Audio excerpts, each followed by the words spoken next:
of mind, and all five, and we'll explain the legalities of this, accused of contributing directly to the death. This is Justin Smith, Emmett Martin, Desmond Mills Jr., Demetrius Haley, and Tadarius Bean. There are other charges in addition to the most serious charge of murder, aggravated assault, and kidnapping. Murder charges have been issued today for all five Memphis police officers, now relieved of duty, former officers, for the beating death of Tyre Nichols. Those former officers are also now in custody. The people you see on your screen, now in civilian clothing, booked and incarcerated, awaiting what would be a murder trial. They are charged with killing this individual through a knowing state of mind, and all five, and we'll explain the legalities of this, accused of contributing directly to the death. This is Justin Smith, Emmett Martin, Desmond Mills Jr., Demetrius Haley, and Tadarius Bean. There are other charges in addition to the most serious charge of murder, aggravated assault, and kidnapping. This is a case that has roiled Memphis and the rest of the nation, and in some ways, while it involves the tragic death of Tyre Nichols, it is also a case, as we'll explore tonight, that shows how some law enforcement responses to law enforcement killings are changing. He died 3 days after being pulled over for what was something that shouldn't have been a nonviolent violent interaction at all, alleged reckless driving. The DA now revealing more about what was a confrontation where Nichols apparently fled on foot and feared for his life. There was a second confrontation then with this violent beating. And this is what he looked like in the hospital. This is a tough photo to look at. I mentioned this when we just first discussed this last night with Maya Wiley and in our coverage. But this is a photo that his family put out precisely because they were concerned at the time about his health. This was before he died, and about the law enforcement response. This was after the January 7th traffic stop. He died 3 days later. As for the news today and what is the relatively rare charge still across all of America, the rare charge of officers facing accusations of murder, well, here's the DA today. Each of the five individuals played a different role in the incident in question.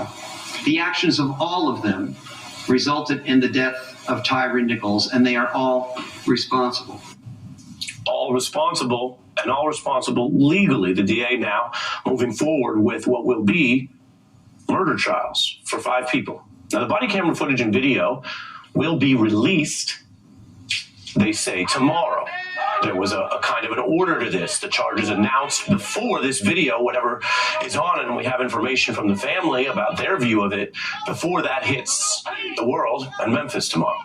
The Tennessee Bureau of Investigation's director said this today. I'm shocked. I'm sickened by what I saw. And what we've learned through our extensive and thorough investigation.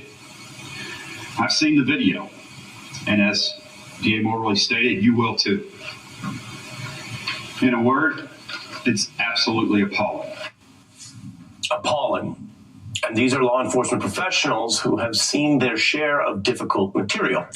We've also heard from the family, as mentioned, about how they viewed this. And if you're watching this and noticing that this is different, I will tell you, as a matter of law, precedent, and recent news, it is very different. We're going to get into that tonight. How, in other cases, we have heard over and over from many law enforcement professionals, current and former, and many police unions, that you can't do it like this. That it takes months, sometimes years, to conduct these investigations, that you can't release the video right away. And while there are times that this is potentially complicated, and there are certainly factors that go into any difficult investigation revolving around a death, Memphis is showing that they're doing it differently than they and many other places used to. Now, the Memphis police chief spoke out very starkly about this alleged conduct. Again, we don't have the video yet, but what is now the conduct underlying murder charges.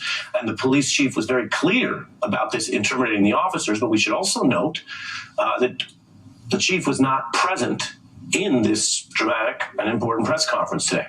She did say about the video which she has viewed that she thought it was, the conduct showed by those ex-officers, heinous, quote, reckless, and, quote, inhumane. Here's what we heard from the family's lawyer. He was a human pinata for those police officers. It was an unadulterated, unabashed, nonstop beating of of this young boy for 3 minutes. Oh my God. That was just some of that obviously difficult presentation.